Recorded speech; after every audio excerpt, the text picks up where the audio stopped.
The Second World War is one of the most well-known and extensive studied conflicts in history. However, there are still many aspects of the war that remain shrouded in mystery. One such aspect is the role of drugs in the conflict. While it is common knowledge that soldiers were given drugs to help them stay awake and perform better, there is much more to the story than that. In this video, we will explore the concealed role of drugs in the Second World War. We will discuss how drugs were used to treat injuries, enhance performance, and even control populations. Specifically, we will examine the use of amphetamines, morphine, and LSD during the war. But just before we get started, subscribe to our channel, join our community, and become an expert in history. During World War II, the use of stimulant drugs became quite popular among various armed forces, including the Japanese, American, and British militaries. However, it was the Germans who first embraced the use of these drugs during the early stages of the war. Even though drug use was generally frowned upon in Nazi Germany, the military leaders saw its potential benefits for their soldiers. Speed, also known as amps, pep pills, uppers, and lid poppers, was a brand new drug that debuted in the late 1930s. It quickly gained a reputation as a miracle drug, especially since other drugs were discouraged or illegal. Speed had an interesting connection to the Nazi slogan, "Germany Awake," as it energized and boosted the confidence of the soldiers, making them feel superior to others. While speed was associated with alertness and attentiveness, other drugs like alcohol or white junk were more for escapism. During World War II, the concept of creating super soldiers was quite appealing to the military, and speed was seen as a way to give ordinary soldiers extraordinary abilities. Hitler's statement, "We don't need weak people, we only want the strong," contributed to the idea that drug addiction was synonymous with power and strength. Interestingly, it was American athletes participating in the 1936 Summer Games in Berlin who played a significant role in popularizing speed in Germany. Before the 1936 Olympics, German chemist Friedrich Hauschild discovered that American athletes were using a performance-enhancing drug called benzodrine.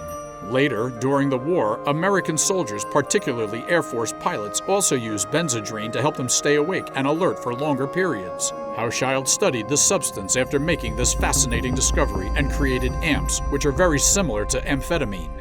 At the time, Hauschild worked for the Berlin-based pharmaceutical firm Temmer Work, which trademarked the term Pervitin for this intriguing chemical in 1937. And so, the use of stimulant drugs like speed gained popularity and prominence during World War II as various militaries sought ways to enhance the performance and endurance of their soldiers.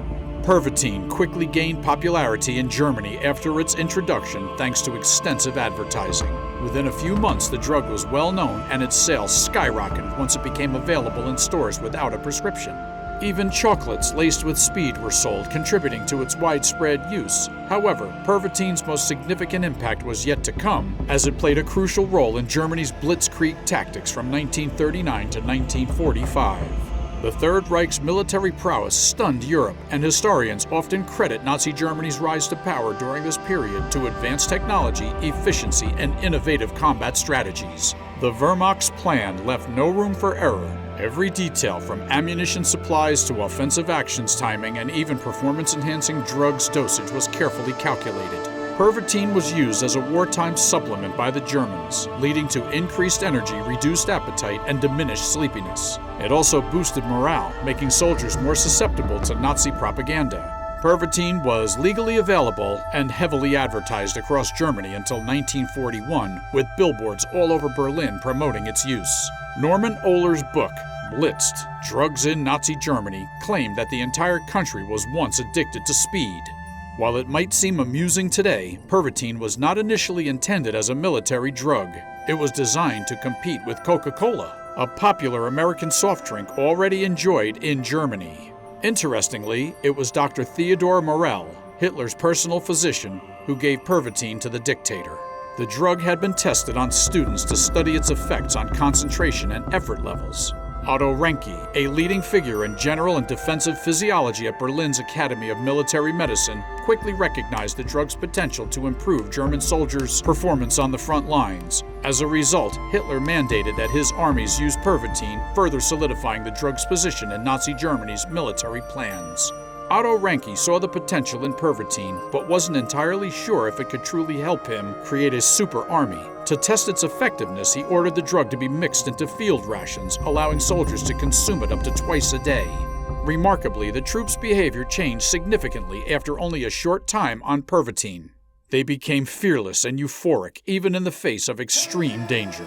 Ranke's vision of chemically enhanced soldiers to overpower the enemy was now a reality. These energized soldiers could walk up to 60 kilometers and work non-stop for 3 days.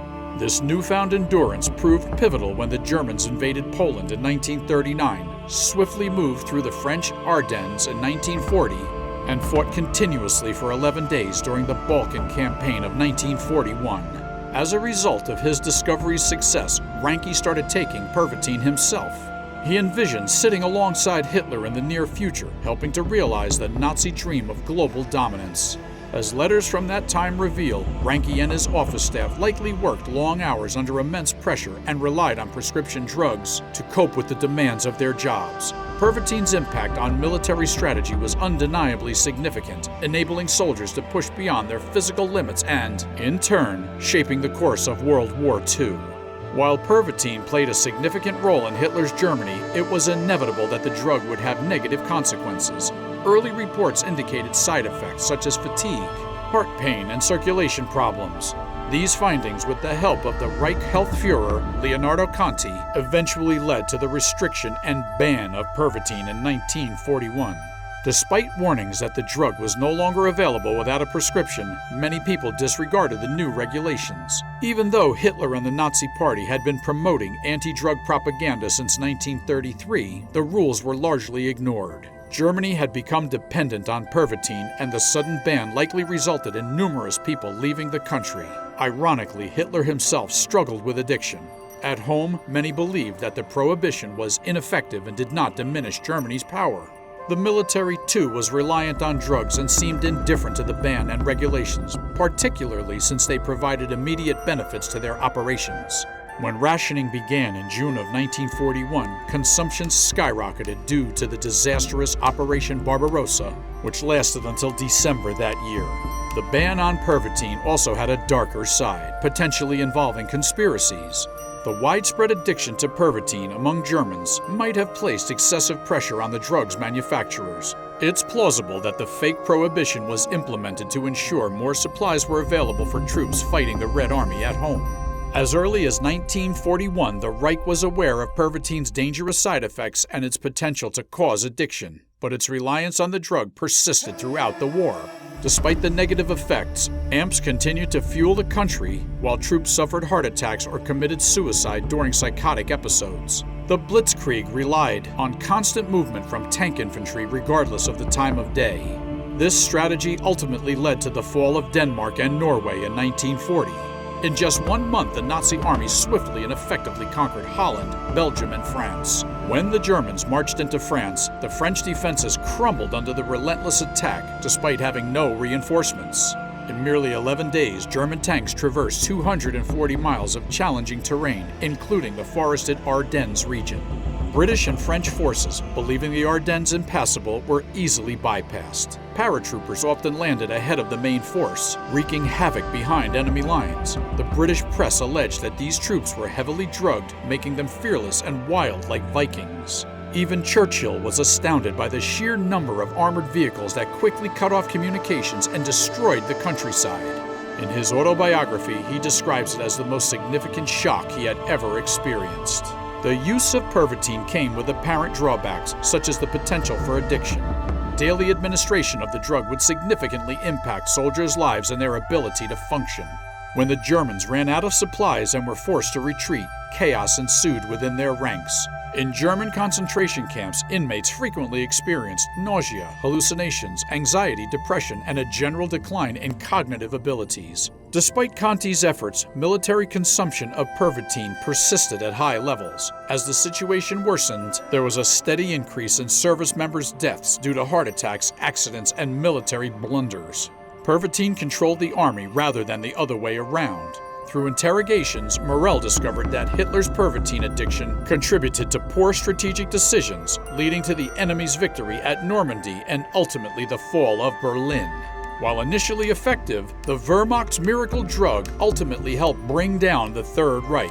The only beneficiary of the drug's constant production was Temler Work, which reaped enormous profits. Isn't it fascinating how the very substance that once fueled the Nazi war machine eventually contributed to its downfall? Share your thoughts on the impact of Pervitin on World War II and how it changed the course of history. Don't forget to join the conversation below and let us know what you think.